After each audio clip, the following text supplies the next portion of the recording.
sobat, salam bahagia dan salam guru penggerak. Bergerak, bergerak, dan menggerakkan. Pada kali ini izinkan saya untuk melakukan pemaparan aksi nyata modul 1.4, yaitu mengenai diseminasi implementasi budaya positif di sekolah. Tetapi izinkan saya untuk memperkenalkan diri saya terlebih dahulu. Nama saya adalah Nofratulova Ferawati Siombing. Saya CGP Rekognisi angkatan yang ke-9. Di sini kita akan mengetahui terlebih dahulu apa sih sebenarnya budaya positif. Budaya positif di sekolah itu yaitu nilai-nilai dan kebiasaan-kebiasaan di sekolah yang berpihak pada peserta didik agar mereka dapat berkembang menjadi pribadi yang kritis, penuh hormat, dan juga bertanggung jawab. Di dalam melakukan budaya positif, kita juga harus terlebih dahulu menanamkan nilai-nilai kebajikan yang universal. Adapun nilai-nilai kebajikan universal yang kita ketahui itu adalah yaitu mengenai profil pelajar Pancasila. Yang pertama, beriman bertakwa kepada Tuhan Yang Maha Esa dan berakhlak mulia, berkebinekaan global, bergotong royong, kreatif, bernalar kritis, dan juga mandiri. Nilai-nilai kebajikan ini merupakan suatu langkah ataupun fondasi awal yang harus kita tanamkan supaya dapat menciptakan budaya yang positif. Di dalam menjalankan budaya positif, kita juga harus melakukan yang namanya keyakinan kelas ataupun kesepakatan kelas. Keyakinan kelas ini bersifat lebih abstrak daripada peraturan yang lebih rinci dan juga konkret. Dan juga keyakinan kelas berupa pernyataan-pernyataan yang berupa universal.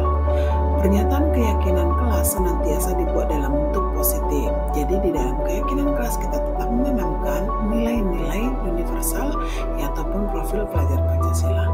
Keyakinan kelas hendaknya tidak terlalu banyak sehingga mudah diingat dan juga dipahami oleh semua warga kelas. Keyakinan kelas sebaiknya sesuatu yang dapat diterapkan di lingkungan tersebut. Semua warga kelas hendaknya ikut berkontribusi dalam perbuatan keyakinan kelas lewat kegiatan curah pendapat dan bersedia meninjau kembali keyakinan kelas dari waktu ke waktu. Di sini saya sudah melakukan pemaparan ataupun melakukan aksi nyata saya mengenai keyakinan kelas kepada anak didik saya. Kita lihat ya. Kesepakatan kelas adalah hal-hal yang dapat kita lakukan dan yang tidak dapat kita lakukan di dalam kelas. Oke, bagus. Tepuk tangan untuk Yana. Ada yang tahu contohnya seperti apa? Oke, Jessica. Tidak boleh ribut pada waktu belajar. Nadine. Tidak boleh membawa senjata tajam. Sartika. Mengerjakan tugas. Dikerjakan tepat waktu. Maya. Tidak boleh menyontek pada waktu uji. Oke, semuanya itu nanti kamu tuliskan di dalam lembar post-it yang ibu bagikan. Nah, ini nanti kita tempelkan di depan di dinding. Ya, buat namanya biar kamu tahu apa yang kamu sepakati secara bersama-sama. Ini adalah kesepakatan kita yang kita lakukan selama proses belajar mengajar. Oke, bisa? Oke, nah, ibu bagikan dari sini ya.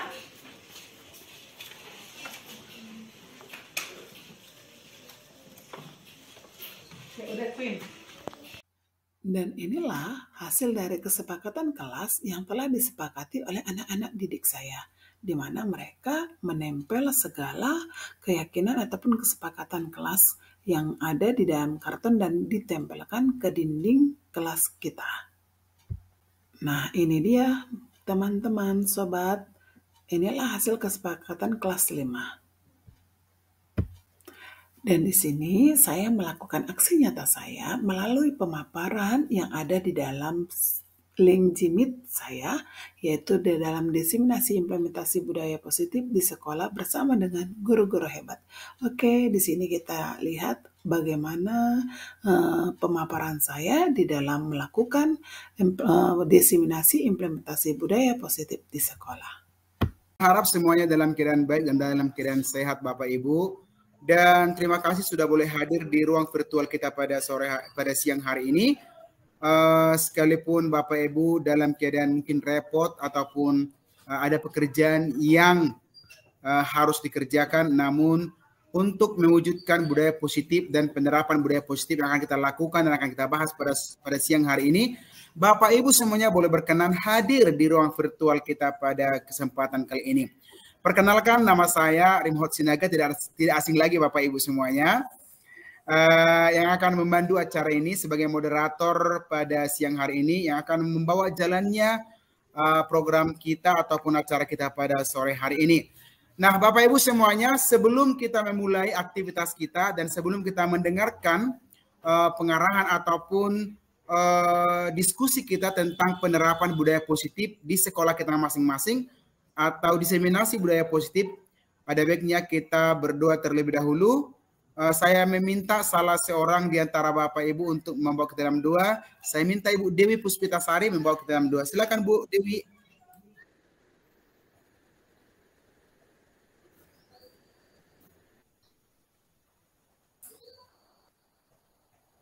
Izin Bu, open mic-nya dulu Bu.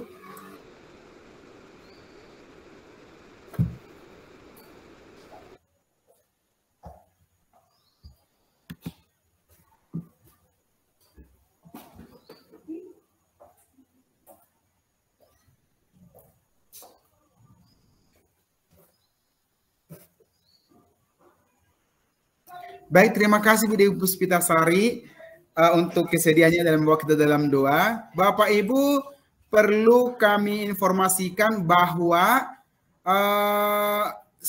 kita sebagai seorang guru memiliki peran untuk membangun atau mewujudkan budaya positif di sekolah kita masing-masing. Jadi budaya positif itu merupakan perwujudan dari nilai-nilai atau keyakinan universal yang diterapkan di sekolah kita masing-masing. Oleh sebab itu, pada sore hari ini kita akan mendengarkan, kita akan membahas Bapak Ibu bagaimana menciptakan budaya positif di sekolah kita. Karena saat ini Bapak Ibu sudah sedang mengerjakan SLB, ada nanti yang berkaitan dengan SLB dengan budaya positif kita pada siang hari ini. Bapak Ibu nanti mohon mempersiapkan alat tulisnya atau ada nanti yang mau didiskusikan bersama kami di sini. Bapak Ibu boleh menuliskannya. Namun sebelumnya ada yang raise hand, ada Ibu Cahaya Rotua. Apakah ada yang mau ditanyakan Ibu Cahaya Rotua? Bu Cahaya? Mungkin untuk Ibu itu terpencet itu Pak. Oke, baik. Ya, baik. Terima kasih Bapak Ibu semuanya pada siang hari ini. Tanpa berlama-lama lagi, inilah topik yang kita tunggu-tunggu Bapak Ibu, yaitu topik menciptakan atau diseminasi budaya positif di sekolah kita masing-masing. Oleh sebab itu, waktu dan tempat kami serahkan kepada Ibu narasumber kita, Ibu Nofra Tilopa. Kami persilakan. Silakan Bu Nofra. Oke Pak, terima kasih Bapak Moderator yang saya hormati dan yang kami banggakan.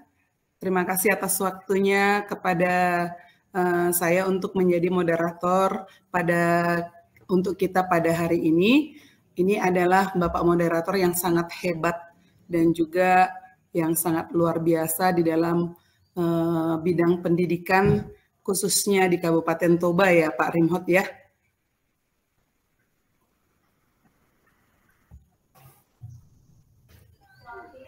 Oke Bu. Oke. Maaf untuk jaringan saya untuk saat ini. Apakah suara saya jelas, Bapak Ibu? Jelas Bu. Jelas Bu. Jelas Bu. Oke. Sebelumnya saya perkenalkan terlebih dahulu. Nama saya adalah Nofra Tilopa Ferawati Sihombing.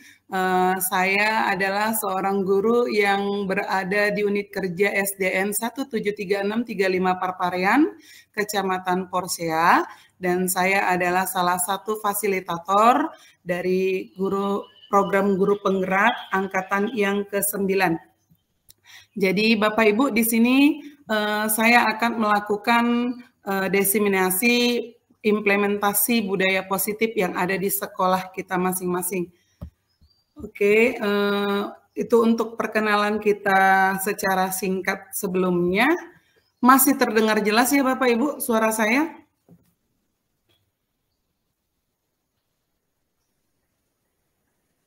Jelas, Bu. Iya.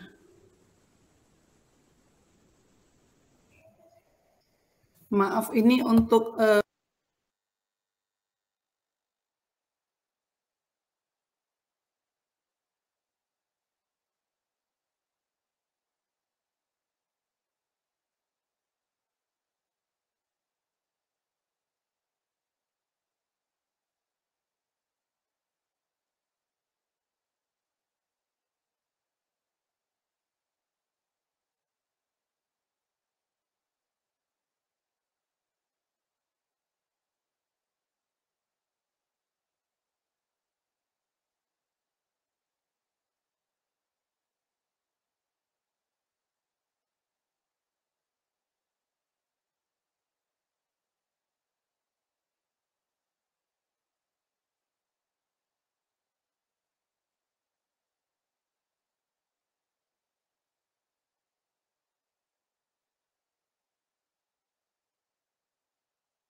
Oke, Bapak Ibu sudah bisa saya bergabung ya? Sudah, Bu.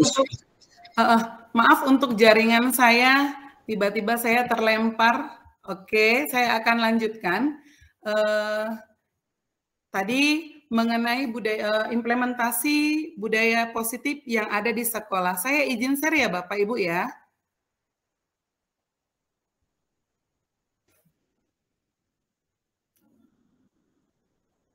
Maaf kalau agak-agak lama karena ini jaringan karena angin kencang di sekolah kami ini.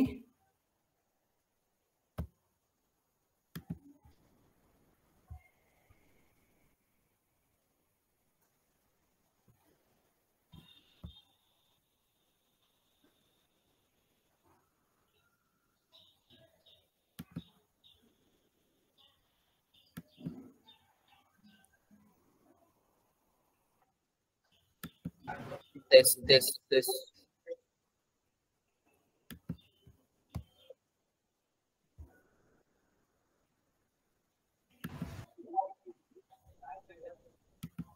Mulai ya, Pak Remote. Nggak ada suara. Oke, sabar ya. Jaringan Ibu itu. Jaringan saya, Pak ya.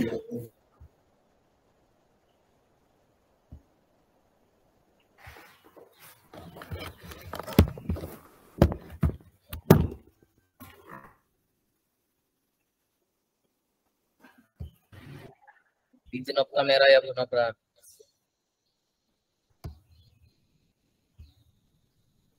Apakah sudah terlihat Bapak Ibu untuk share screen saya? Belum, Bu. Belum ya Pak Barisan? Belum, Bu, belum.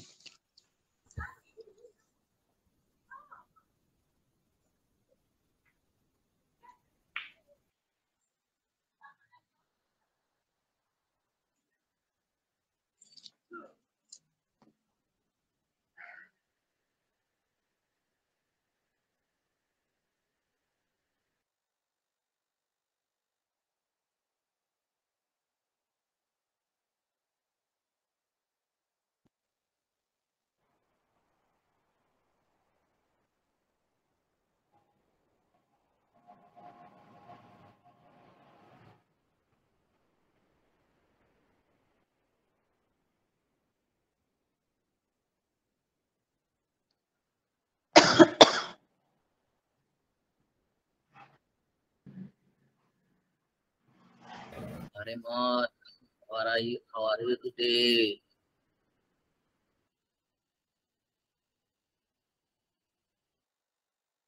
Kenapa Pak Miladri? Ini belum mulai ya Pak Remote?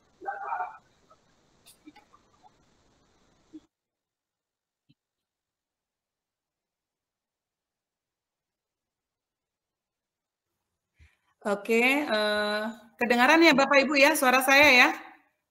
Saya akan sedikit tanpa share screen terlebih dahulu, saya akan mencoba memaparkan apa itu sebenarnya budaya positif yang ada di sekolah.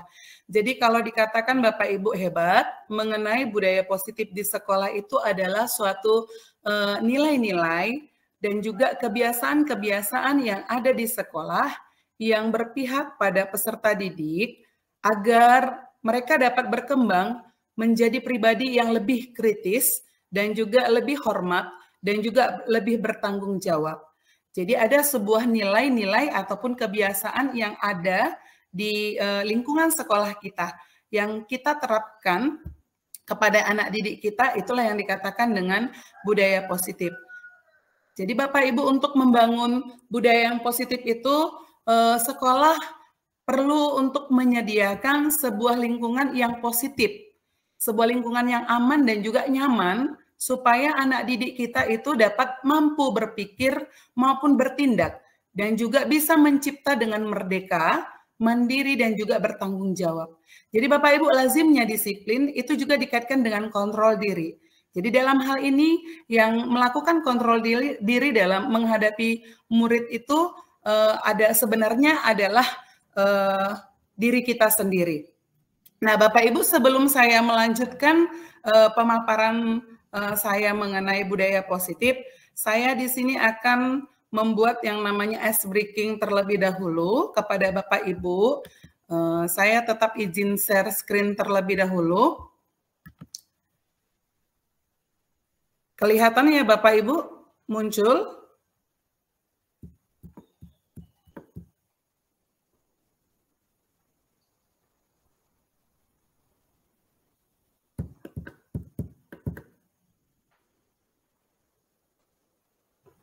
Ada kelihatan Bapak Ibu muncul di layar Bapak Ibu semua?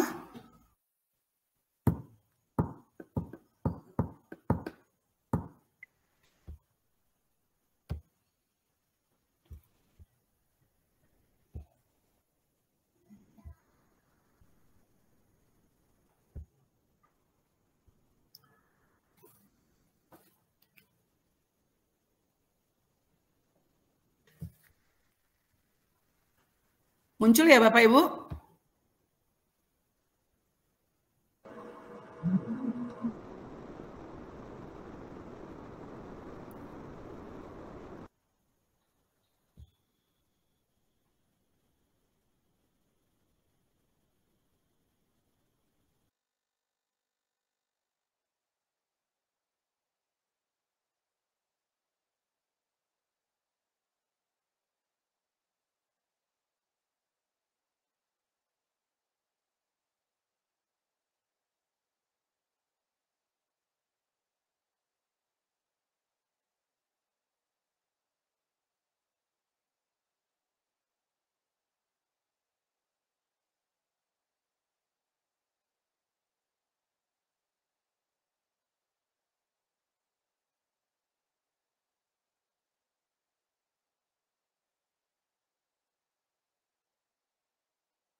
Izin Bu, memang tidak ada suara Bu ya?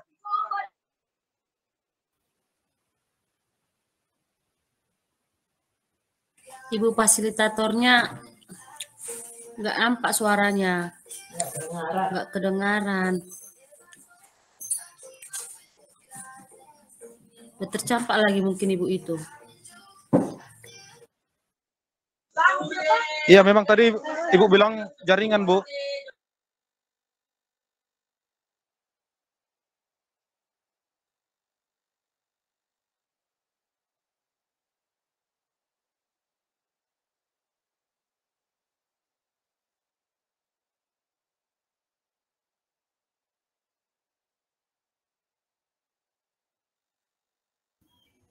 Maaf Bapak Ibu, sudah kedengaran suara saya? Ini baru kedengaran, Bu. Sinyal tidak bersahabat ya Bapak Ibu, maaf ya.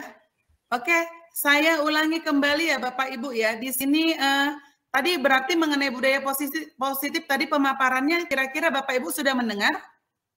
Belum sama sekali, Bu.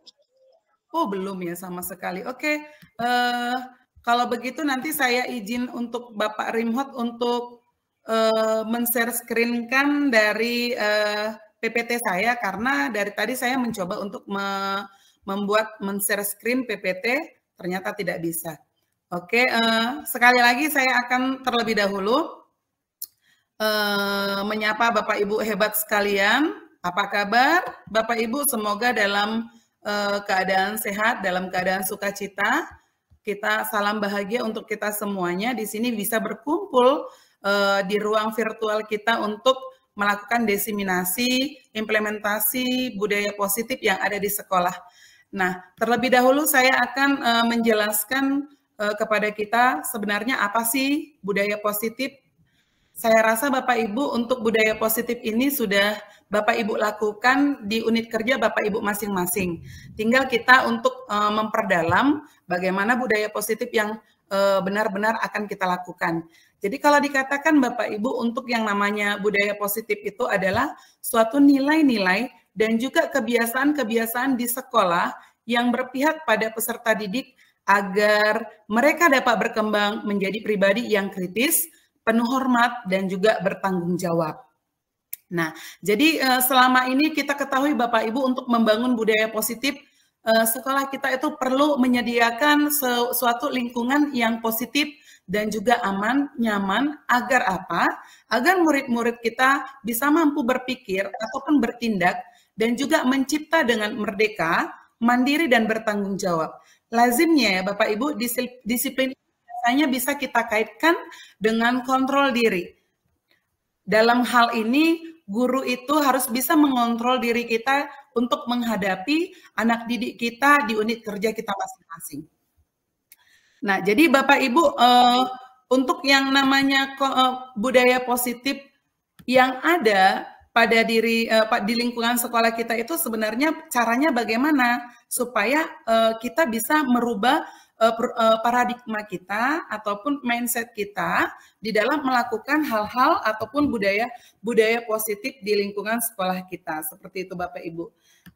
Sekali lagi di sini saya coba ya mencoba untuk yang ketiga kalinya untuk izin share screen. Mudah-mudahan tidak lagi terjadi kesalahan supaya memperlancar diskusi kita pada hari ini. Oke, kira-kira bisa ya Bapak Ibu muncul? Ada muncul di layar kita Bapak Ibu untuk PPT yang saya bagikan? Ada Bu, ada Bu. Terima kasih Pak. Di sini sebelum saya akan melanjutkan yang namanya budaya positif, saya akan mencoba membawakan ice breaking terlebih dahulu supaya kita lebih rileks, lebih rileks dan juga lebih santai mengikuti kegiatan pada hari ini. Nah, jadi di sini Bapak Ibu coba kita melakukan ice breaking, namanya adalah cobalah buka. Di sini Bapak Ibu boleh mengepalkan tangan Bapak Ibu, boleh kanan, boleh kiri. Boleh kanan, boleh kiri. Sama-sama kita tunjukkan, satu saja. Saya anggap saya satu. Saya tangan kanan. Coba Bapak Ibu bayangkan, di tangan kanan Bapak Ibu atau tangan kiri Bapak Ibu yang Bapak Ibu kepal, ada sesuatu barang yang sangat berharga yang Bapak Ibu genggam di tangan Bapak Ibu. Yang sangat paling berharga di kehidupan Bapak. Berarti kalau dibilang sangat berharga, Bapak Ibu harus menjaga barang tersebut. Benar ya Bapak Ibu ya? Nah, kemudian ada rekan sejawat Bapak Ibu yang ada di samping Bapak Ibu mencoba membuka kepalan dari tangan Bapak Ibu. Mencoba untuk membuka dari kepalan tangan dari Bapak Ibu. Untuk membuka, mengambil barang berharga yang Bapak Ibu pegang tadi. Dengan cara merayu, menggelitik, menghardik, mencoba mengambil. Kira-kira Bapak Ibu mau melepaskan atau tidak? Boleh raise hand Bapak Ibu?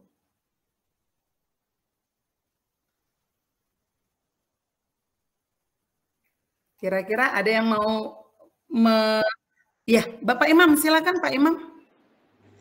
Tidak Bu, tidak akan saya lepaskan. Oh, berarti tetap pendirian ini. Bapak Imam tidak akan melepaskan. Alasannya Pak? Karena itu berharga bagi saya Bu. Dan hanya untuk saya saja. Nggak boleh yang lain. Oke, sangat berharga bagi Pak Imam. Nggak boleh dikasih sama orang lain. Ini tetap teguh pendirian seperti itu Pak Imam. Yang lain Bapak Ibu, kalau Ibu Rumi, oh Ibu Dewi, tunggu Bu Dewi ya, Ibu Rumi dulu. Kalau Ibu Rumi boleh nggak diberikan kepada orang lain?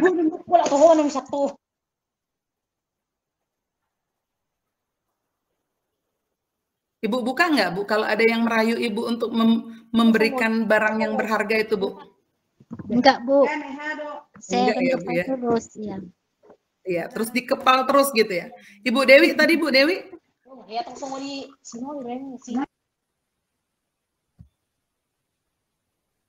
Ibu Dewi tadi resen suaranya Bu?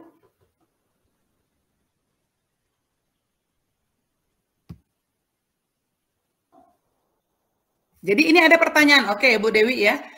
Ada pertanyaan pemantiknya Bapak Ibu.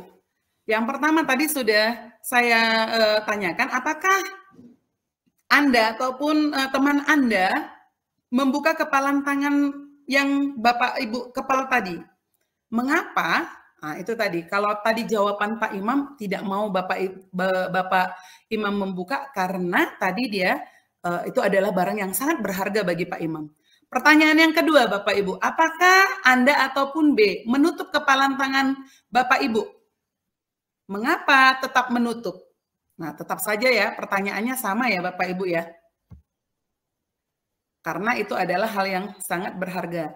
Dalam kegiatan ini sesungguhnya siapa yang memegang kendali ataupun kontrol untuk membuka ataupun menutup Bapak Ibu? Yang dalam hal membuka ataupun menutup tangan yang kita kepal tadi itu ya Bapak Ibu. Ini siapa yang memegang kontrolnya Bapak Ibu? Apakah teman Bapak Ibu? Iya Pak Imam? Saya Bu yang memegang kontrolnya Bu. Iya Pak Imam. Diri sendiri. Iya diri sendiri ya Bu Rumi ya. Oke, jadi dimulai dari diri sendiri. Iya. Jadi Bapak Ibu yang memegang kontrol yang sangat penting itu adalah, ini jawabannya ya Bapak Ibu, kita sendiri. Yang memegang kontrol atas kepalan tangan kita, apakah kita membuka ataupun menutup kepalan tangan kita itu tergantung pada diri kita masing-masing. Ada yang mengatakan, Bu saya buka lah Bu, sudah dirayu Bu.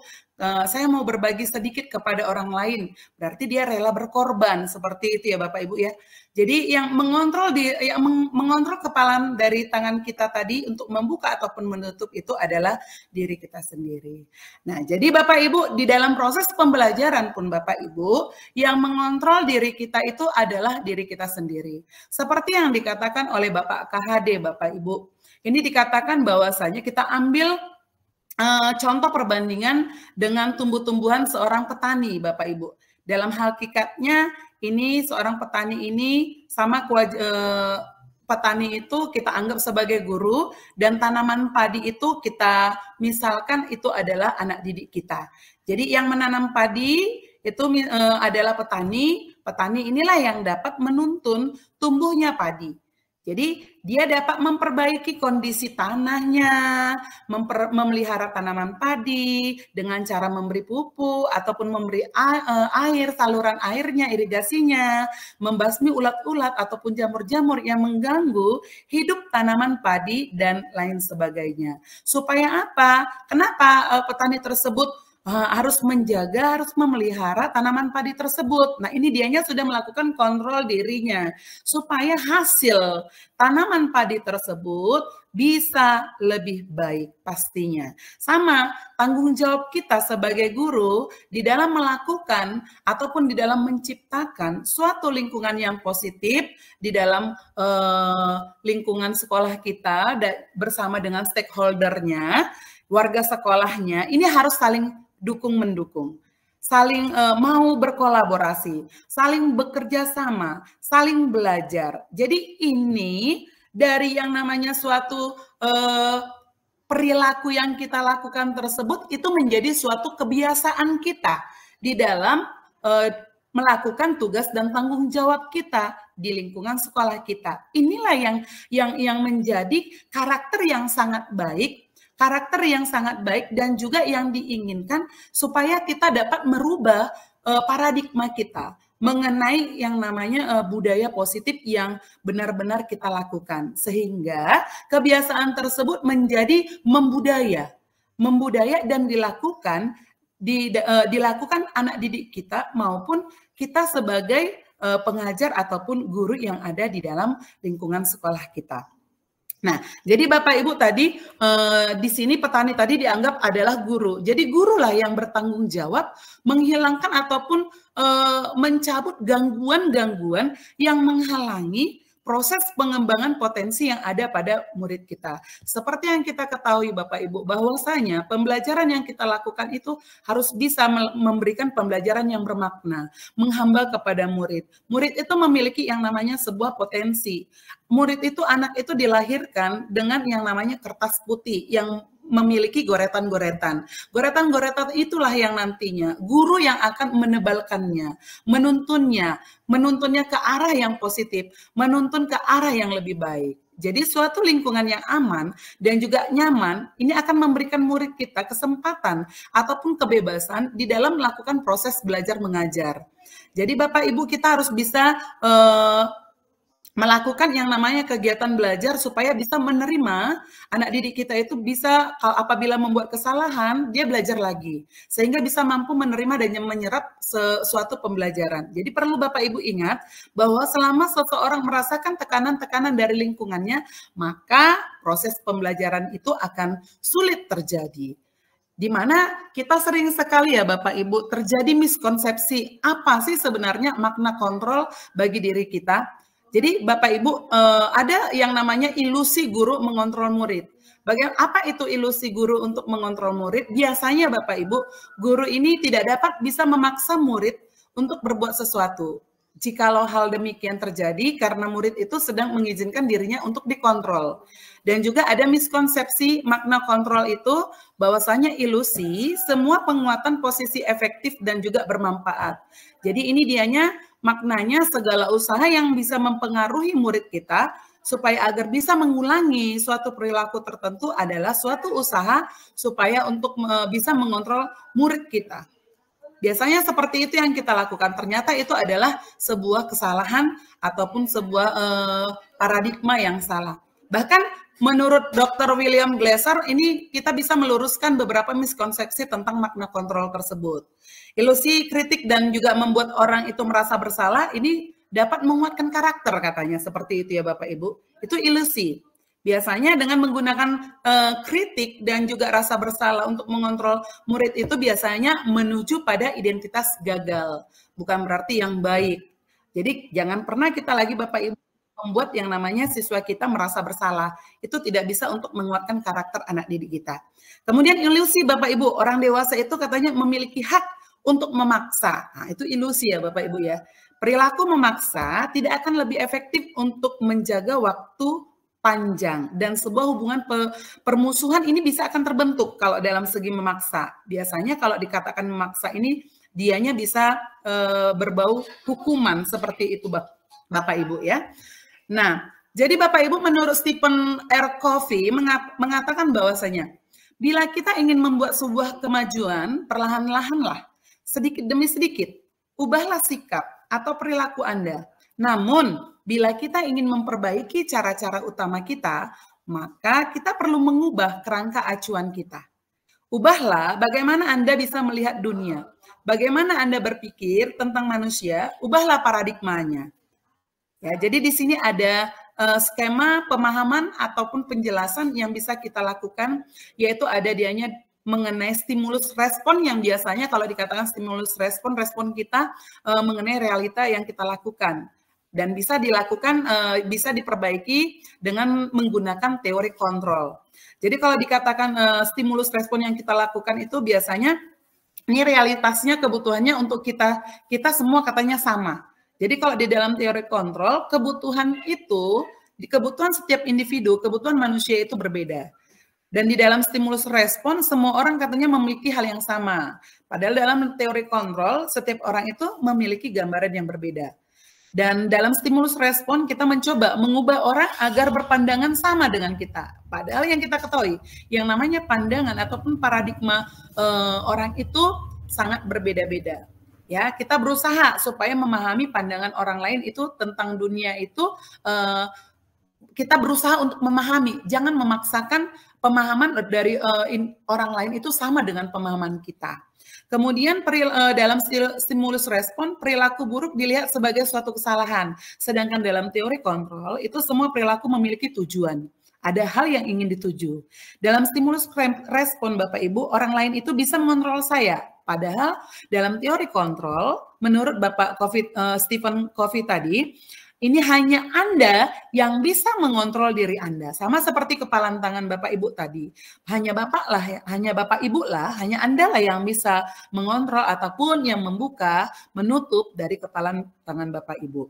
Nah, sedangkan dalam stimulus respon ini ada lagi Bapak Ibu, saya bisa mengontrol orang lain, saya bisa mengontrol anak didik, saya bisa menyuruh anak didik itu diam, saya bisa menyuruh anak didik itu supaya sesuai dengan keinginan saya. Padahal dalam teori kontrol yang sebenarnya Anda itu tidak bisa mengontrol orang lain.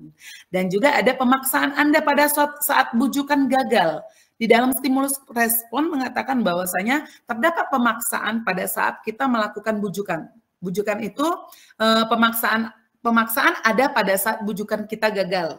Kalau kita gagal melakukan yang namanya bujukan, kita langsung paksakan kehendak kita. Sedangkan dalam teori kontrol, kolaborasi dan konsensus ini menciptakan sebuah pilihan-pilihan yang baru. Dan di dalam stimulus respon, cara berpikir, model berpikirnya adalah menang kalah. Dalam arti kalau nggak kau yang kalah, saya yang menang. Kalau nggak saya yang kalah, dia yang menang. Sedangkan dalam teori kontrol, ini model berpikirnya adalah menang-menang. Tidak ada yang kalah, tidak ada yang menang. Tidak ada yang kalah, semuanya adalah menang sesuai dengan pola pikir masing-masing. Nah, jadi Bapak Ibu, di sini untuk yang namanya budaya positif yang kita lakukan, biasanya tergantung dengan disiplin positif yang ada pada diri kita. Menurut Bapak KHD ya Bapak Ibu ya, di mana disiplin positif itu adalah sebuah kemerdekaan. Disitulah harus ada disiplin yang kuat. Sungguh pun disiplin itu katanya bersifat self-disiplin, yaitu kita sendiri yang mewajibkan kita dengan sekeras-kerasnya, tetapi itu sama saja Bapak Ibu. Sebab jikalau kita tidak cakap melakukan self-disiplin, wajiblah penguasa lain mendisiplinkan diri kita. Dan peraturan demikian itulah harus ada di dalam suasana yang merdeka. Dalam arti ya Bapak Ibu, di dalam disiplin positif itu, ya kita harus memulai dari diri kita sendiri, self-disiplin. Kita harus membiasakan yang namanya disiplin diri kita supaya orang lain bisa melihat, oh bahwasanya dia mengikuti yang namanya, memiliki yang namanya disiplin diri. Ini bisa kita imbaskan, ini bisa kita budayakan kepada orang lain ya Bapak Ibu. Seperti itu apa yang dikatakan oleh Bapak KHD. Jadi seseorang yang memiliki disiplin diri berarti mereka bisa untuk bertanggung jawab terhadap apa yang dilakukannya. Karena mereka mendasarkan tindakan mereka pada nilai-nilai kebajikan yang universal. Apa itu kebajikan universal? Nilai-nilai kebajikan universal. Kalau dikatakan nilai-nilai kebajikan universal ya Bapak Ibu, seperti yang kita ketahui itu adalah seperti profil pelajar Pancasila yang yang kita pahami, yang kita dapatkan, yaitu ada 6 nilai-nilai kebajikan universal, yaitu seperti yang kita ketahui ada yang pertama beriman, bertakwa kepada Tuhan Yang Maha Esa dan berakhlak mulia. Kemudian yang kedua ada berkebinekaan global, bergotong royong, kreatif, bernalar kritis, dan juga mandiri. Jadi nilai-nilai ini apabila kita dasari di dalam kehidupan kita dan juga kita dasari di dalam kehidupan anak didik kita ya Bapak Ibu ya, maka ini bisa membudaya, membuat sebuah disiplin dalam diri kita, maka itu terwujudlah budaya positif yang kita inginkan.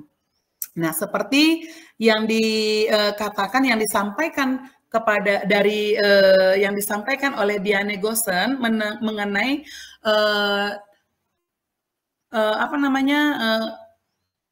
profil pelajar Pancasila ataupun nilai-nilai kebajikan itu harus ada niat dari diri kita, motivasi untuk melakukannya sesuai yang dikatakan oleh si Diane Gosen ini.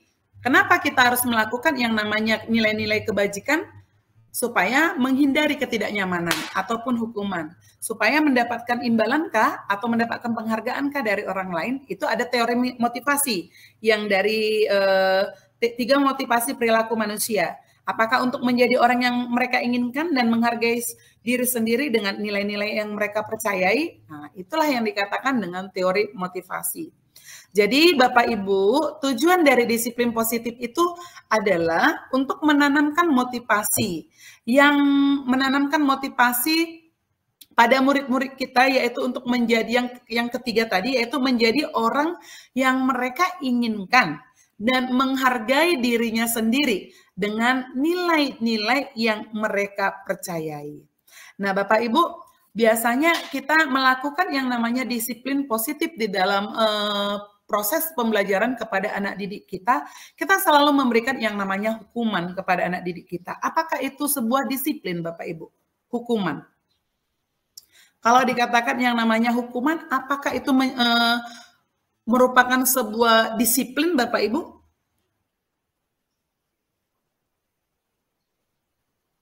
Kira-kira?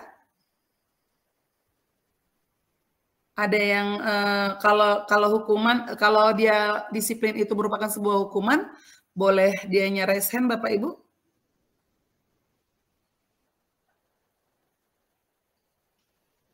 Tidak ada ya. Berarti ini kalau dikatakan hukuman itu tidak merupakan disiplin gitu ya Bapak Ibu ya. Nah, jadi kalau dikatakan yang namanya hukuman itu apakah ya Bu Dewi, kalau seumpamanya menjawab boleh di kolom chat aja Bu Dewi. Nanti saya bacakan ya Bu Dewi ya. Oke. Nanti apakah disiplin itu sama dengan hukuman? Saya rasa hukuman itu berbeda dengan yang namanya disiplin. Di mana yang kita ketahui untuk yang namanya hukuman, saya buat perbedaan antara hukuman itu biasanya merupakan sebuah identitas gagal, Bapak Ibu. Sebuah identitas yang gagal kalau dia hukuman, Bapak Ibu. Sedangkan disiplin, Bapak Ibu, ini ada dianya 2 bagian. Disiplin itu bisa berupa konsekuensi ataupun restitusi, seperti itu, Bapak Ibu. Apa itu yang namanya restitusi? Restitusi itu adalah sebuah sikap yang kita lakukan untuk memberikan solusi. Kalau konsekuensi itu adalah suatu hal yang kita lakukan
Bisa dengar suara saya Bapak Ibu?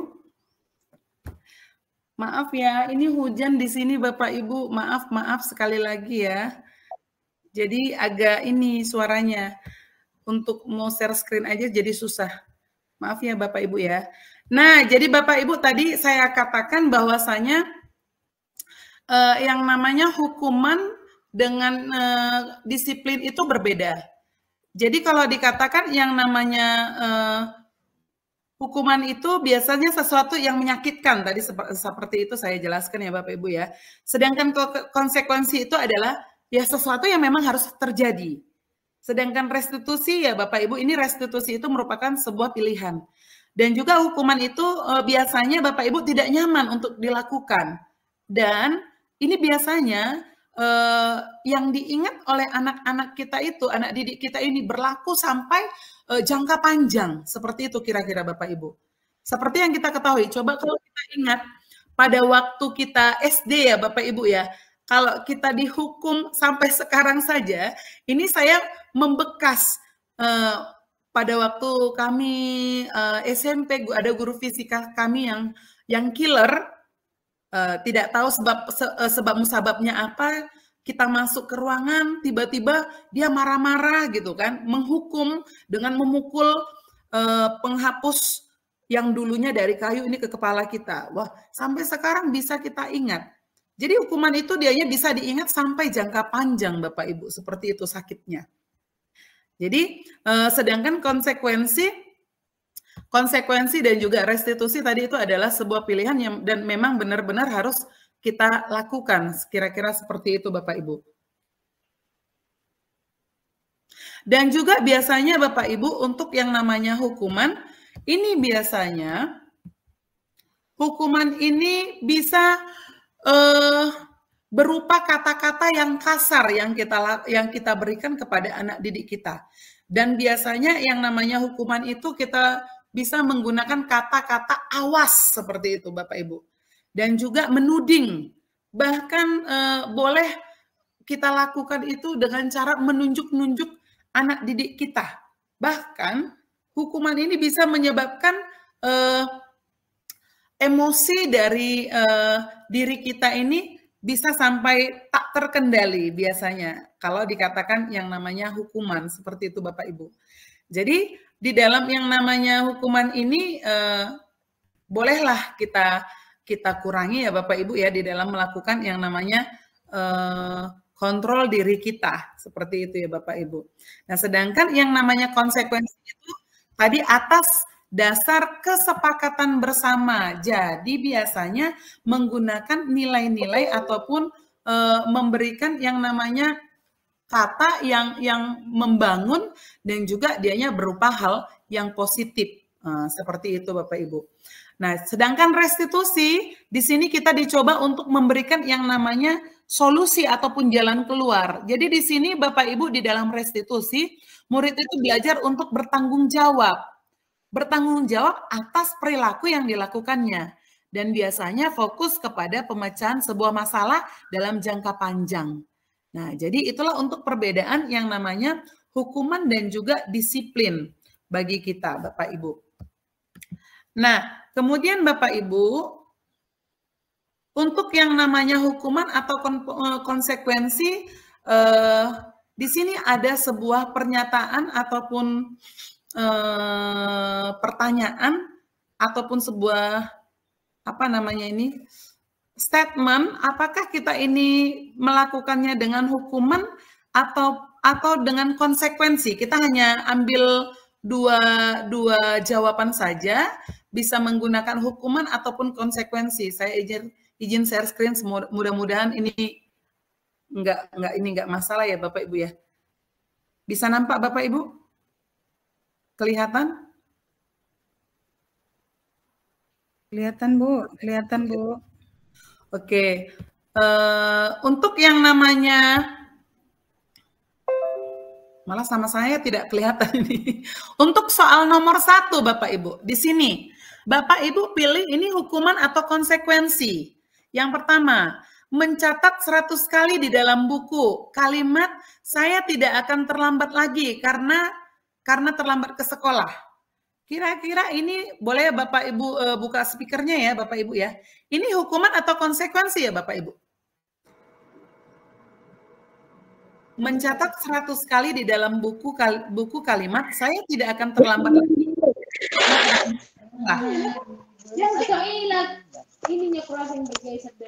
Termasuk hukuman, Bu. Hukuman ya Bu ya. Oke, yang nomor 2. Lari mengelilingi lapangan basket 2 kali karena terlambat hadir di sekolah. Itu hukuman atau konsekuensi? Ya, Ibu Resti mengatakan hukuman. Ibu Dewi hukuman. Oke. Yang nomor 3 Bapak Ibu. Membersihkan coretan yang dibuatnya di meja tulis. Itu hukuman atau konsekuensi Bapak Ibu? Konsekuensi, Bu. Konsekuensi Ibu. Ibu Pesta? Konsekuensi ya, oke. Yang nomor 4 Bapak Ibu. Murid diminta untuk push up 15 kali karena tidak menggunakan masker ke sekolah. Itu hukuman atau konsekuensi Bapak Ibu? Hukuman, Bu. Hukuman, oke. Nanti kita lihat ya, kita cek ya benar atau salah ya. Yang nomor 5, menggantikan kertas teman yang sudah dicoret-coret. Konsekuensi, Bu. Konsekuensi. Makasih Bapak Romulus, konsekuensi ya. Yang nomor 6 ini berjemur di lapangan basket pukul 12 siang karena mengobrol dengan teman. Hukuman, Bu. Oke, hukuman. Oke, terima kasih Ibu Rumi, hukuman. Yang nomor 7, berdiri di depan kelas sambil mengangkat kaki 1 karena tidak bisa menjawab pertanyaan. Hukuman, Bu. Oke, Bu Amanah hukuman, Ibu Dewi hukuman juga. Yang nomor 8, nomor 8 Ibu Dewi udah langsung jawab nih ya. Membersihkan tumpahan air di meja tulis karena tersenggol pada saat belajar. Konsekuensi, Bu. Iya, ini konsekuensi karena ini karena perbuatan yang dilakukannya. Kira-kira seperti itu ya Bapak Ibu ya. Baru ada lagi Bapak Ibu kehilangan 10 menit jam istirahat untuk mengerjakan tugas karena terlambat datang dan tertinggal pelajaran selama 10 menit. Konsekuensi, Bu. Konsekuensi, oke. Terlambat hadir di pembelajaran daring 15 menit dan diminta untuk tinggal 15 menit sesudah kelas usai untuk membahas ketertinggalan pembelajaran. Itu konsekuensi atau hukuman Bapak Ibu? Konsekuensi, oke, terima kasih. Konsekuensi. Oke. Lari mengelilingi lapangan basket 2 kali karena terlambat 10 menit untuk pelajaran PJOK Bapak Ibu.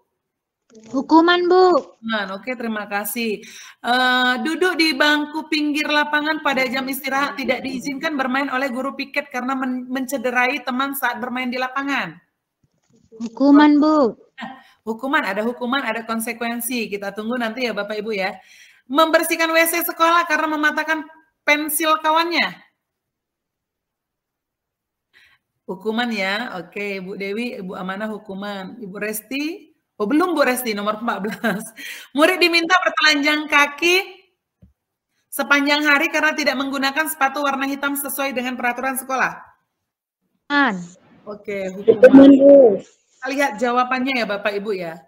Oke, jadi yang untuk mencatat 100 kali itu adalah sanksinya ataupun konsekuensi ya Bapak Ibu ya, karena terlambat karena dia terlambat datang ke sekolah. Maka konsekuensinya dia harus membuat kalimat di bukunya ya 100 kali, saya tidak akan terlambat lagi. Lari mengelilingi lapangan basket 2 kali itu adalah hukuman ya Bapak Ibu ya. Membersihkan coretan yang dibuatnya itu adalah konsekuensi. Murid diminta untuk push up itu adalah hukuman ya Bapak Ibu. Menggantikan kertas tugas teman yang telah dicoret-coret karena perbuatannya itu adalah konsekuensi. Berjemur di lapangan basket pukul 12 siang karena mengobrol dengan temannya itu adalah hukuman. Murid diminta bertelanjang kaki sepanjang hari karena tidak menggunakan sepatu warna hitam sesuai dengan peraturan sekolah. Itu adalah hukuman. Wah, benar semua ya Bapak Ibu ya. Bapak Ibu hebat ini. Berdiri di depan kelas sambil mengangkat kaki 1 karena tidak menjawab pertanyaan itu adalah konsekuensi. Membersihkan tumpahan air karena tersenggol itu konsekuensi. Kehilangan 10 menit jam istirahat untuk mengerjakan tugas karena terlambat itu konsekuensi. Duduk di bangku di pinggir lapangan karena mencederai teman itu konsekuensi. Terlambat hadir di pembelajaran daring 15 menit dan diminta untuk mengulang nanti ketertinggalannya itu konsekuensi. Lari mengelilingi lapangan basket 2 kali karena terlambat 10 menit untuk pelajaran PJOK itu konsekuensi. Membersihkan WC karena mematahkan pensil kawannya itu adalah suatu bentuk hukuman. Ya, saya kira ini Bapak Ibu semuanya hebat, kita kasih tepuk tangan semuanya ya. Luar biasa, kita kasih A+ ini untuk Bapak Ibu hebat ya. Oke. Ya, Ibu Amanah. Tekan Bu, salah tekan. Oke, Mau kasih ya, Bu Amanah ya. Oke. Maaf Bu. Saya lanjut ya untuk yang namanya hukuman dan juga konsekuensi. Saya rasa Bapak Ibu hebat semuanya sudah paham apa itu yang menjadi hukuman dan juga apa itu konsekuensi. Nah, jadi Bapak Ibu sering sekali mindset kita, kita sering memberikan yang namanya penghargaan kepada anak didik kita. Di sini ada dianya dikatakan dihukum oleh penghargaan. Kita sebagai yang namanya guru biasanya salah mengartikan bahwasanya apabila ada anak didik yang berprestasi, kita akan memberikan yang namanya penghargaan. Ternyata Bapak Ibu, di sini kita bisa dihukum oleh penghargaan yang kita berikan. Karena saat kita berulang kali menjanjikan hadiah kepada anak didik, agar berperilaku bertanggung jawab ataupun kepada seseorang murid akan mempelajari sesuatu yang baru, atau kepada ataupun kepada seorang karyawan agar melakukan pekerjaannya dengan berkualitas, kita sedang berasumsi mereka itu dapat melakukannya atau mereka tidak akan memilih untuk melakukannya. Kadang cara seperti itu biasanya menghukum diri kita. Karena apa Bapak Ibu? Di dalam yang namanya di sini ada statement mengatakan dihukum penghargaan itu maksudnya apa? Seperti yang dikatakan oleh para ahli, ternyata Bapak Ibu penghargaan itu bisa merusak hubungan kita. Jadi ketika seseorang itu diberi penghargaan ataupun dipuji di depan orang banyak, maka orang lain akan merasa iri dan sebagian dari mereka akan tidak menyukai orang yang kita berikan penghargaan tersebut. Dan jika kita seorang guru, kita ini sering kali ya Bapak Ibu ya, memberikan penghargaan kepada murid-muridnya. Ini besar kemungkinan Bapak Ibu, murid-muridnya termotivasi hanya untuk menyenangkan gurunya. Mereka tidak akan bersikap jujur kepada gurunya karena apa ya? Pasti ada kecurangan-kecurangan yang dilakukan kalau dianya mindsetnya yang negatif. Tetapi kalau yang positif itu menjadi motivasi. Jadi biasanya Bapak Ibu ya, penghargaan itu bisa menciptakan persaingan di dalam kelas. Dan juga persaingan ini bisa juga menciptakan persaingan kecemasan Bapak Ibu. Wah nanti aku nggak bisa. Wah, nah dianya bisa membuat yang namanya anak didik kita ini mentalnya ataupun rasa rendah dirinya muncul. Nah, seperti itu. Jadi Bapak Ibu mereka yang percaya bahwa mereka tidak bisa memiliki kesempatan untuk mendapatkan penghargaan, pasti akan berhenti untuk mencoba. Nah, itu Bapak Ibu.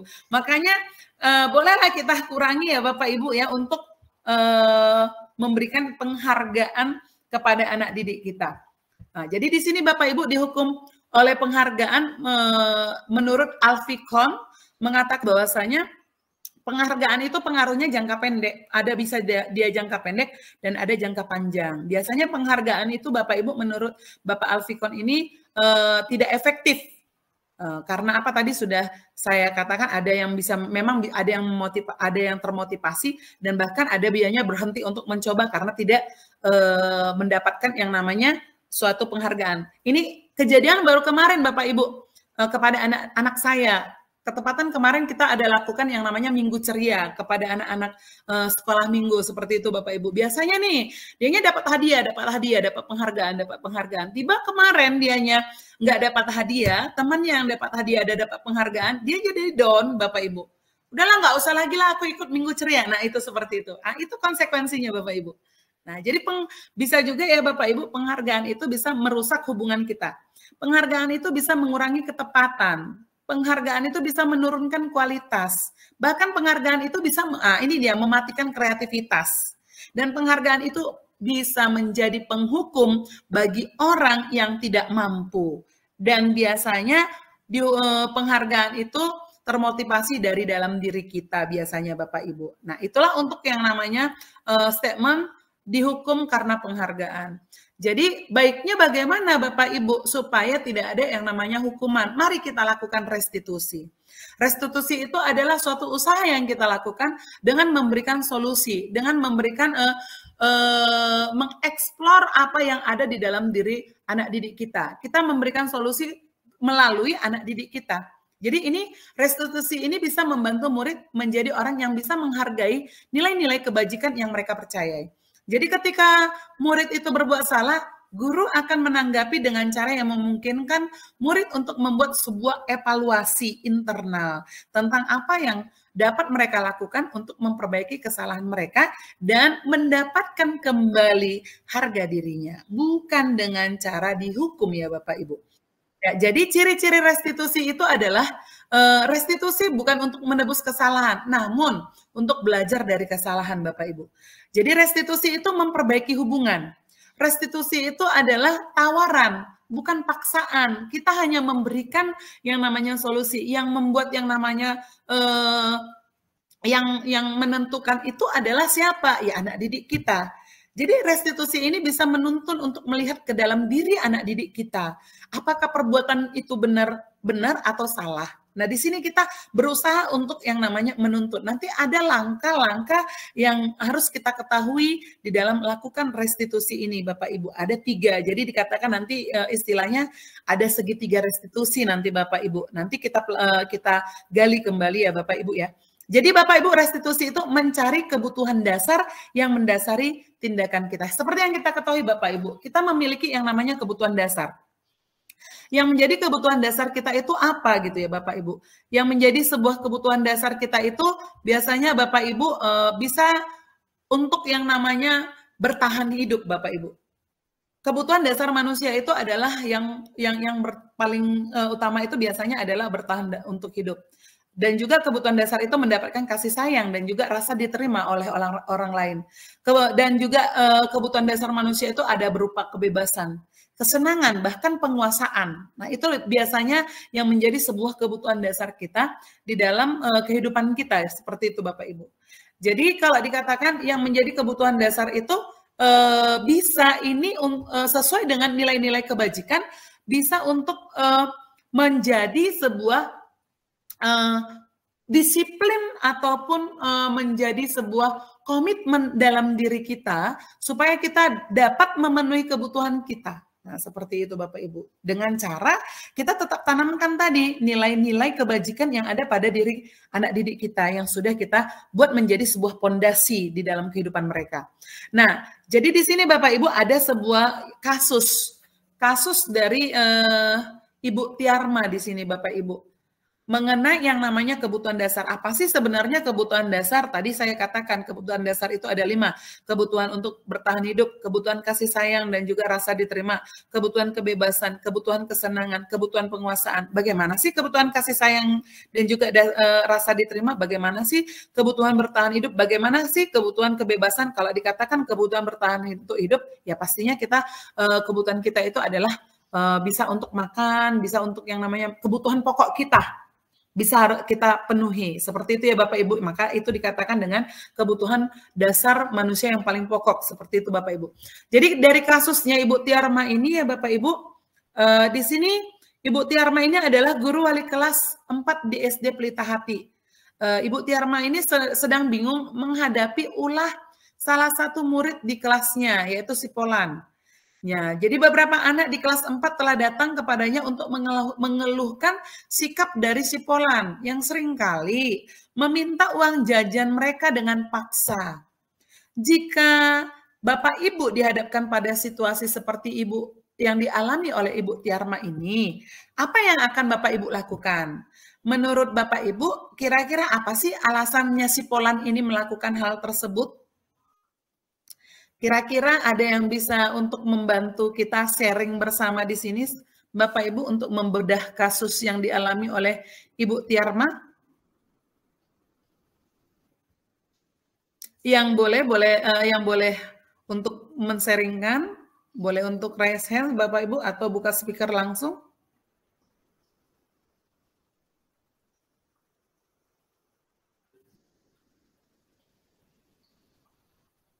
Ada kira-kira Bapak Ibu?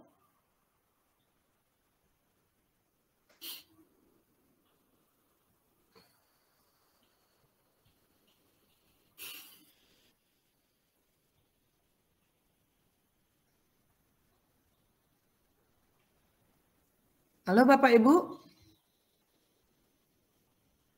Apa masih kedengaran suara saya Bapak Ibu? Masih Bu, masih Bu. Oke, silakan Ibu. Siapa nih? Silakan Bu, langsung Bu. Silakan Bu Amanah.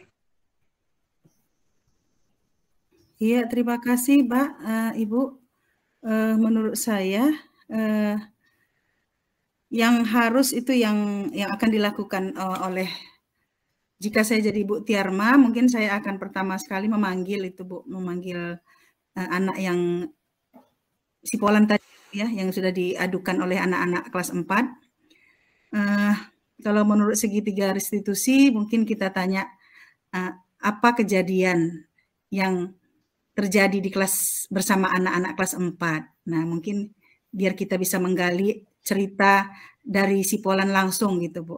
Oke. Nah, kemudian dari sana kita coba untuk mengatakan kira-kira alasannya apa sih mengerjakan itu gitu, Bu. Iya, Bu ya.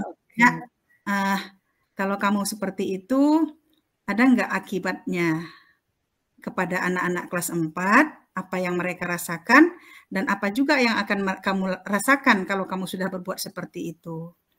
Nah, selanjutnya Ibu, tahapannya mungkin akan bertanya lagi, kira-kira menurut kamu itu tindakan yang seperti apa sih yang sudah dilakukan, baik atau buruk? Nah, begitu Bu. Selanjutnya mungkin kita tanya, apa kelanjutan? Kalau si anak tadi sudah mulai menyadari, mungkin kita tanya apa sih yang akan kamu lakukan selanjutnya ke anak kelas 4 gitu. Oke. Nah, dengan harapan dia punya solusi sendiri untuk melakukan hal selanjutnya agar hubungannya dengan anak kelas 4 itu kembali menjadi baik gitu, Bu. Oke, terima kasih luar biasa Ibu Amanah ya. Terima Untuk kasih, Bu. jawabannya sudah terjawab, saya rasa di sini. Ya kan Ibu Pesta ya, tepuk tangannya luar biasa nih Bu Pesta nih ya Bu Pes.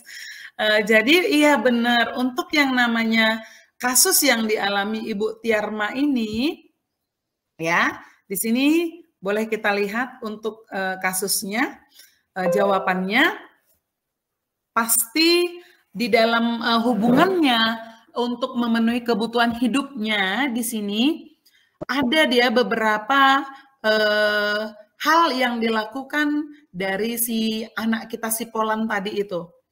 Jadi di sini dia sering sekali ya mengambil jajan dari temannya gitu, seperti itu ya Bapak Ibu. Jadi kita tanyakan dulu, kita panggil dulu Bapak Ibu.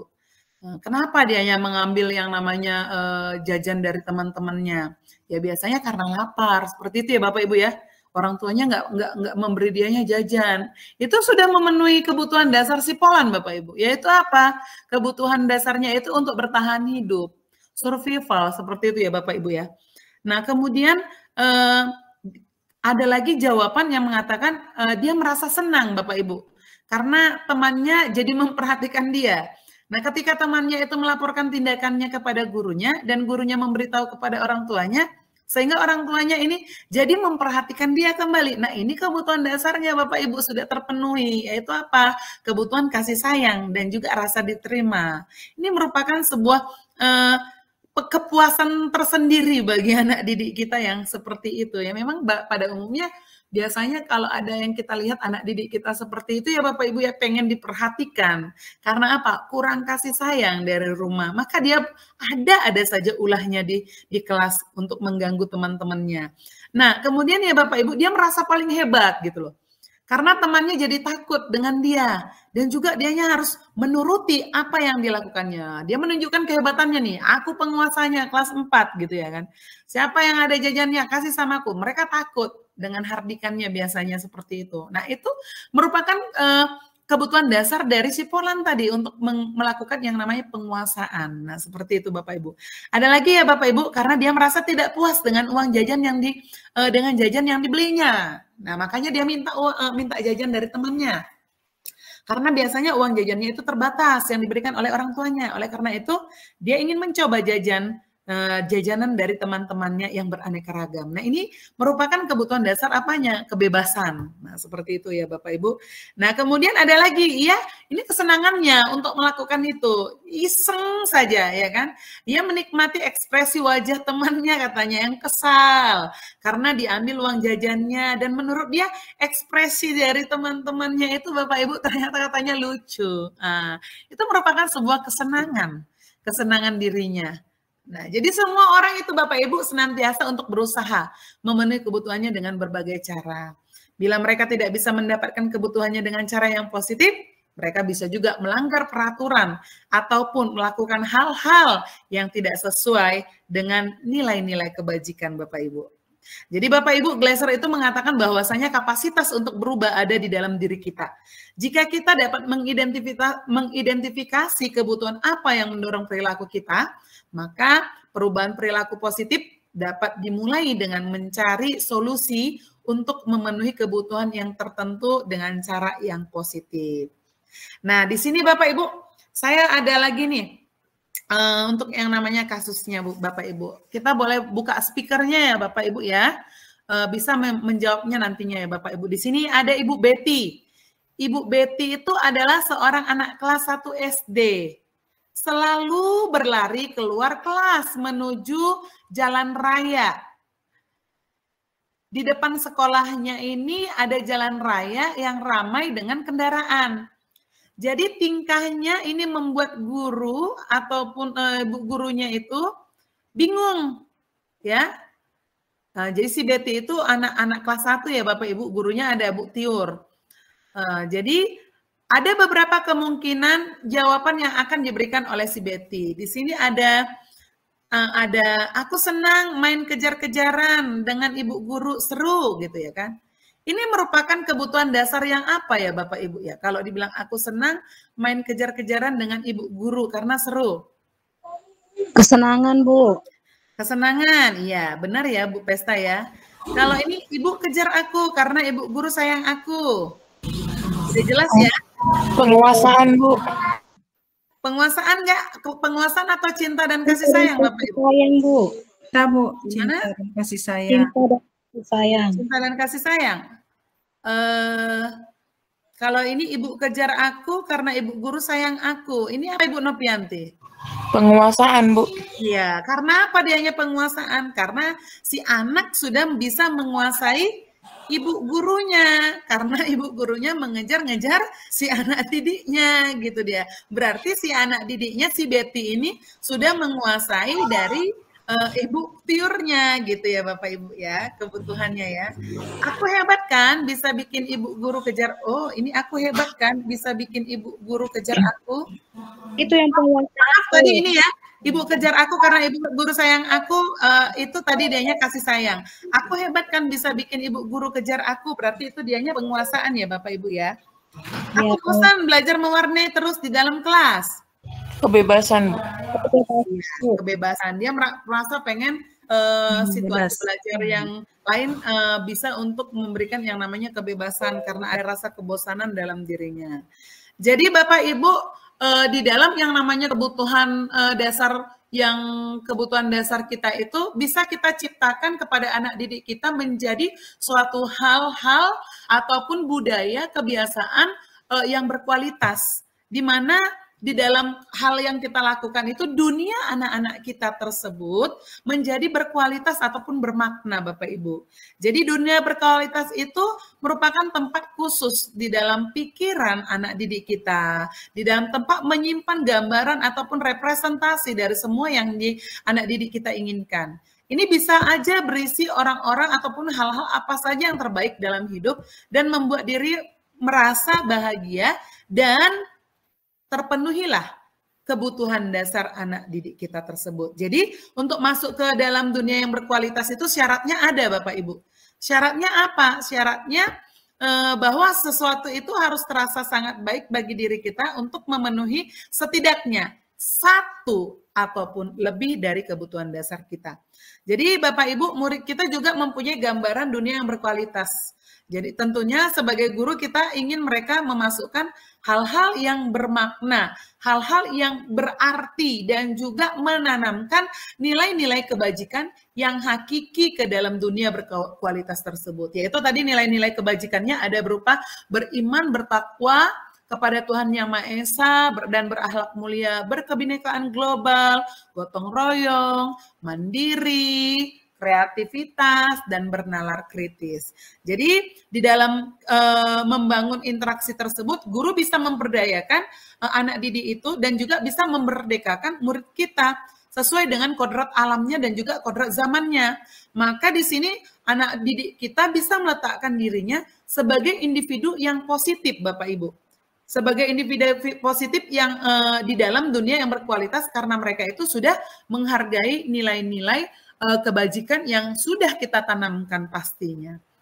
Nah, jadi Bapak Ibu di dalam menciptakan dunia yang berkualitas itu tadi yang sudah kita ikuti dari mulai awal, ada yang namanya hukuman, ada yang namanya disiplin yang berupa konsekuensi ataupun restitusi, ada yang namanya cara mengontrol diri kita melalui yang namanya genggaman tangan genggaman tangan kita, yang kita genggam itu adalah sesuatu hal yang sangat berharga. Nah, di dalam penerapan kita, implementasinya kepada anak didik kita itu, kita harus bisa melakukan 5 posisi kontrol kita. Yang mana dalam 5 posisi kontrol ataupun restitusi untuk memberikan solusi yang lebih baik, yang lebih kita lakukan di dalam pembelajaran yang kita lakukan kepada anak didik kita. Mari kita gali. Di sini Bapak Ibu ada restitusi dengan 5 posisi kontrol. 5 posisi kontrol itu apa-apa saja Bapak Ibu. Ada dianya sebagai penghukum, ada dianya sebagai pembuat rasa bersalah, ada dia sebagai teman, ada dia sebagai pemantau, ada juga sebagai manajer. Kalau di dalam segitiga restitusi, yang paling banyak itu adalah sebagai manajer yang kita ketahui. Dan yang semakin runcing itu kalau bisa itu adalah sebagai penghukum. Tadi sudah saya paparkan kepada kita semua bahwasanya kita harus bisa mengurangi yang namanya hukuman kepada anak didik kita. Karena itu nanti berimbas dalam jangka waktu yang panjang bagi anak didik kita, sampai kapanpun itu bisa kita diingat karena hal yang negatif ataupun hukuman. Kita mau diingat nama kita karena hal yang positif atau yang negatif. Saya rasa saya ingin nama kita itu diingat oleh anak didik kita itu dengan hal yang positif. Seperti itu ya Bapak Ibu ya. Kalau yang hal negatif jauh-jauh deh. Seperti itu ya Bapak Ibu. Nah, jadi Bapak Ibu di dalam yang namanya posisi kontrol yang pertama yang kita kecilkan itu adalah sebagai penghukum. Bagaimana biasanya posisi kontrol yang dilakukan guru? Biasanya ya Bapak Ibu yang kita lakukan sebagai penghukum itu dengan menghardik, menunjuk-nunjuk, menyakiti anak didik kita, menyindir. Biasanya kita selalu berkata, awas kamu ya, kalau kamu tidak melakukannya, berarti kamu harus begini ya, saya akan begini ya. Seperti itu biasanya Bapak Ibu kata-kata yang kita lontarkan kepada anak didik kita. Nah hasilnya apa Bapak Ibu? Hasilnya nanti Bapak Ibu, anak didik kita pasti akan memberontak, pasti akan pendendam, bahkan bisa untuk menyalahkan orang lain. Dan biasanya murid ini pasti ada katanya nggak peduli saya, kan seperti itu. Saya tidak peduli, masa bodoh. Nah seperti itu. Kalau kita lakukan yang namanya posisi kontrol sebagai penghukum, dampaknya Bapak Ibu, ini anak didik kita akan mengulangi kesalahannya berulang-ulang kali. Jadi perilaku ini menjadi agresif. Biasanya dianya sama guru yang suka melakukan yang namanya hukuman, pasti dianya langsung sensitif gitu dong, mendengarkan apa. Kalau ada sesuatu hal yang diucapkan oleh gurunya langsung sensitif biasanya nih, radarnya langsung ke hal yang negatif seperti itu. Jadi kaitannya dengan dunia berkualitas apa? Kaitannya itu murid akan meletakkan guru itu di luar dunia berkualitas. Ibu ini suka kali menghukum. Dapatlah julukan kita Bapak Ibu. ya kan, guru killer, seperti itu kira-kira ya Bapak Ibu ya. Ibu Homing guru killer, Ibu Homing suka cubit ini, Ibu Homing suka, seperti itu kira-kira. Di dalam dunia berkualitas kita di luar Bapak Ibu, di luar ekspektasi kita di dalam dunia berkualitas. Nah, seperti itu Bapak Ibu. Kemudian posisi kontrol yang kedua, yaitu pembuat rasa bersalah. Biasanya yang dilakukan guru itu adalah dengan cara berceramah, menunjukkan rasa kecewaan yang paling dalam, dan biasanya guru ini sering berkata, kamu sudah mengecewakan ibu, nak, kamu sudah mengecewakan bapak, nak, kamu itu tidak mengingat jasa dari orang tuamu. Seperti itu kata-kata yang biasanya kita lontarkan. Hasilnya apa? Hasilnya Bapak Ibu bisa anak didik kita menyembunyikan, bahkan nggak jujur, menyangkal, bahkan bisa berbohong.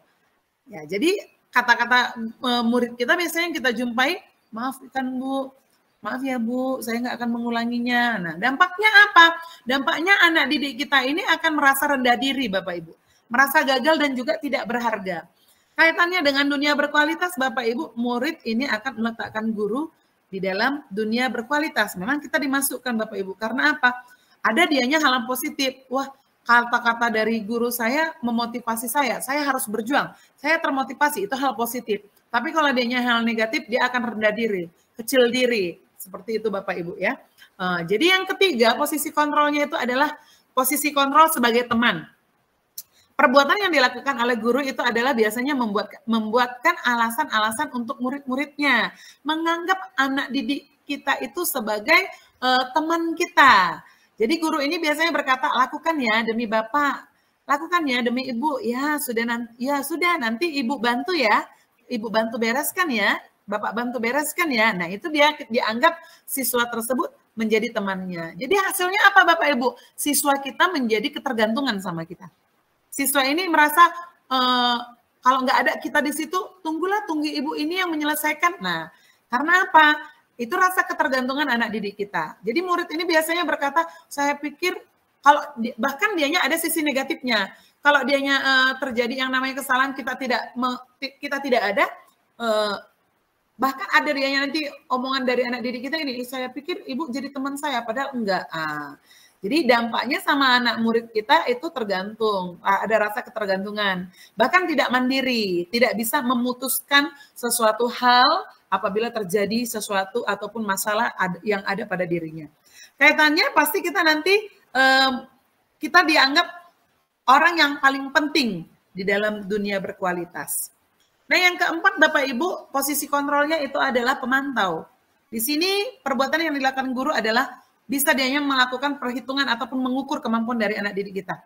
Biasanya guru berkata, apa peraturannya, apa konsekuensinya, apa yang telah kamu lakukan, apa yang terjadi sekarang, dipantau dianya, anak didik kegiatan apa yang dilakukan oleh anak didik kita, biasanya guru memantau. Hasilnya apa?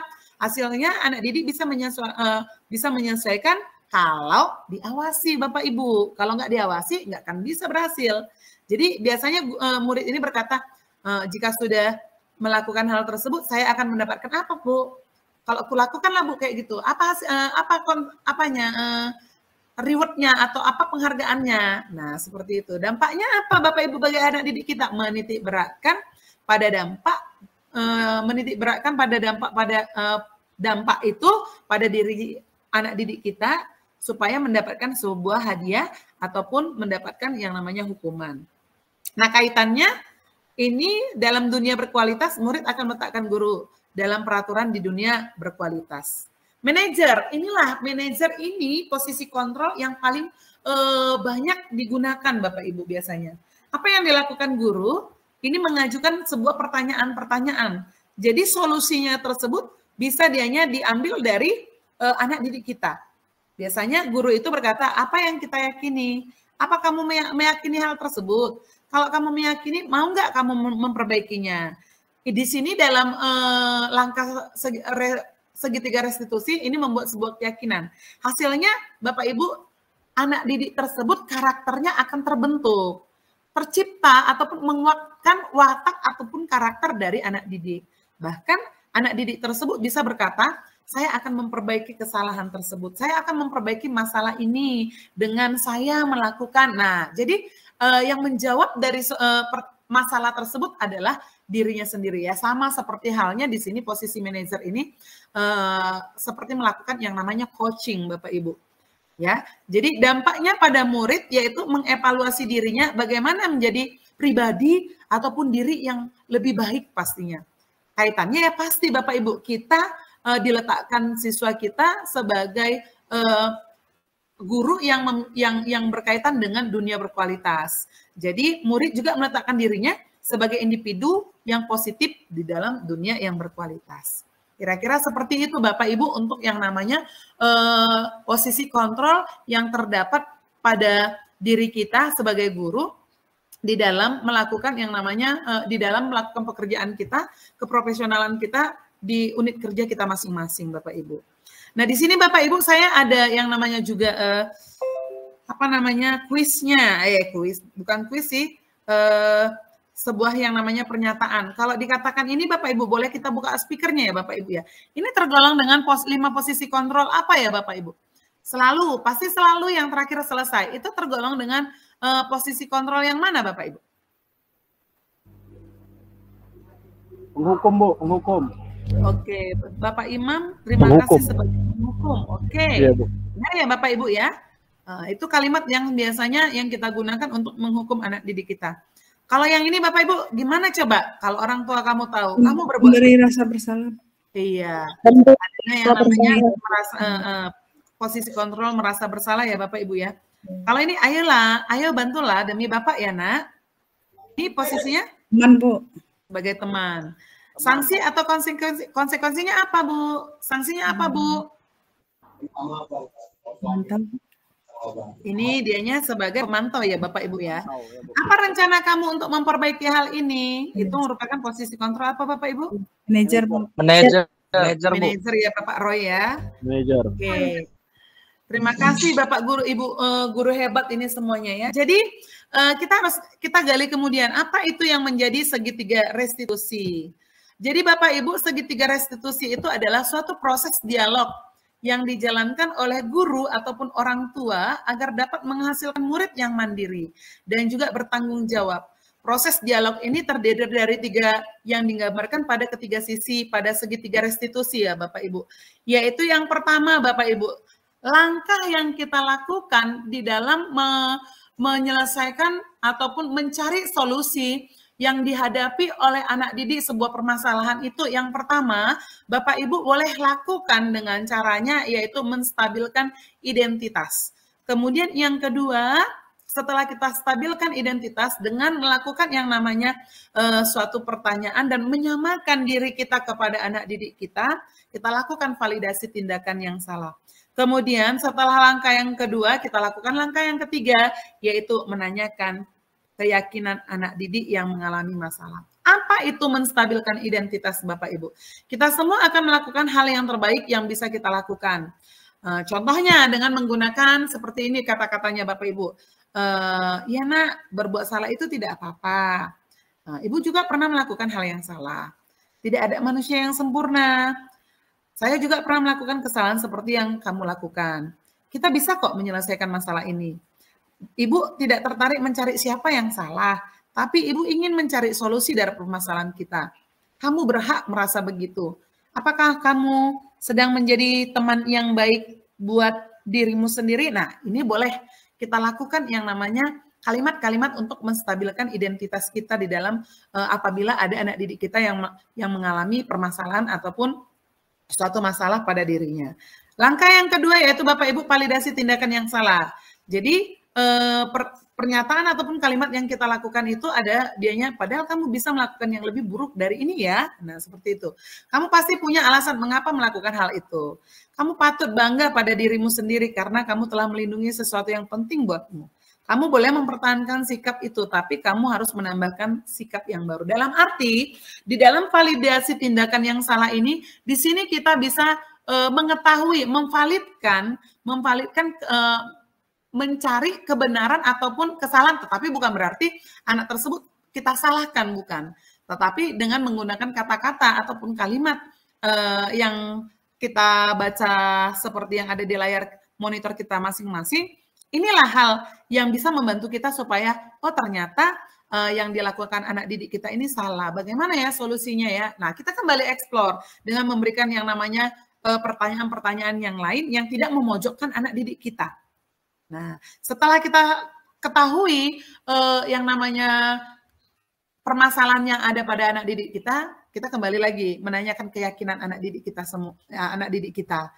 Apa yang kita percaya sebagai kelas atau keluarga? Nah, boleh seperti itu kalimatnya.